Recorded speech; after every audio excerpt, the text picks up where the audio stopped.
Super 8-এ গিয়ে বাংলাদেশের জন্য মূল চ্যালেঞ্জটা কি অপেক্ষা করছে আসলে? ডেফিনেটলি আমরা যদি বাংলাদেশ টিমের বর্তমান অবস্থান দেখি, আমরা কিন্তু আসলে আনন্দে ভেসে যাই, হ্যাঁ, খুব বেদনায় কিন্তু অত্যন্ত কাতর হই। কিন্তু বাস্তবতাটা কিন্তু আমাদেরকে উপলব্ধি করতে হবে।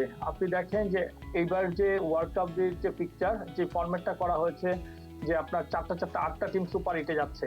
আপনি যদি বাংলাদেশের গ্রুপটা দেখেন, যে এর সাথে সবাই আমরা জানি যে Sri Lanka, south Africa, Netherland, Nepal. Khaled, আপনি কি একটু ভাবতে পারেন যে আমি কিন্তু সবসময় প্রত্যয়ী ছিলাম বাংলাদেশ সুপার 8-এ যাবে, বিকজ আমরা যদি শ্রীলঙ্কা, সাউথ আফ্রিকা একজনকে হারাতে পারি, নেদারল্যান্ড, নেপাল, এটা আমাদের জন্য অত্যন্ত সহজ প্রতিপক্ষ। সহজ প্রতিপক্ষ কঠিন হয়ে গিয়েছে, বিকজ আমরা লাস্ট 6 মান্থ আমরা ভালো টি-20 ক্রিকেট খেলছি না, ইউএস এর সঙ্গে সিরিজ হেরেছি।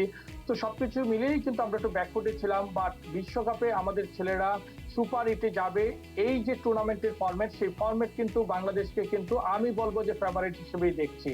হয়তো আমাদের কিছু ক্রিকেটারদের অফ ফর্ম আমাদেরকে অত্যন্ত দুশ্চিন্তায় ফেলেছে, হ্যাঁ, সেজন্যই কিন্তু আমরা কাজটা করছি। আপনি দেখেন এই বিশ্বকাপটা কিন্তু আমাদের জন্য আরো বেশি আলোকিত হতে পারে, যেটা নাহিয়ান বলেছে।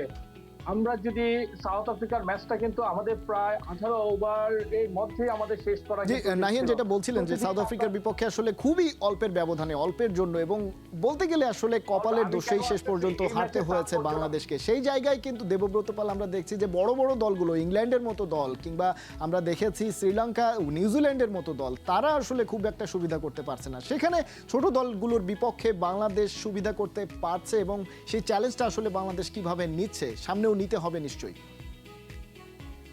খালেদ, আপনি ওয়ার্ল্ড কাপ, আপনি যখন সুপার 8-এ যাবেন, আপনি সুপার 4-এ যাবেন, আপনাকে তো এই চ্যালেঞ্জগুলো অ্যাডাপ্ট করতে হবে। অ্যাডাপ্ট করেই তো আমাদেরকে এগিয়ে যেতে হবে। আপনি দেখেন ইউএস এর এগেইনস্ট আমরা যে ম্যাচে খেলছি, হ্যাঁ, উইকেট অনেক স্লো ছিল, ব্যাটসম্যানদের জন্য কঠিন ছিল, কিন্তু আপনি দেখবেন আমরা কিন্তু সাউথ আফ্রিকা কিন্তু এরকম স্লো উইকেটে অভ্যস্ত না, আমরা কিন্তু এই স্লো উইকেটে অভ্যস্ত।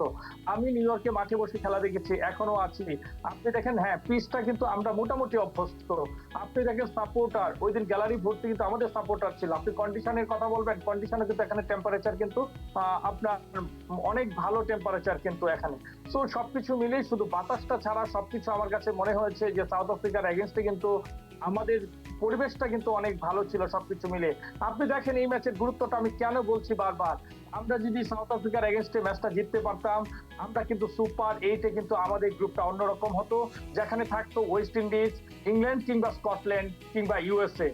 জি, সেই জায়গা থেকে আসলে বাংলাদেশ দলের আসলে খুব কঠিন গ্রুপেই পড়তে হচ্ছে, কিন্তু যদি বড় কোনো স্বপ্ন দেখতে হয় সেই জায়গা থেকে নিশ্চয়ই কোনো ছোট দলের বিপক্ষে জয় নিয়ে বা সহজ কিছু করে যাওয়ার উপায়টা আসলে নেই। দেবব্রত পাল, অনেক ধন্যবাদ আমাদের সঙ্গে যুক্ত হওয়ার জন্য।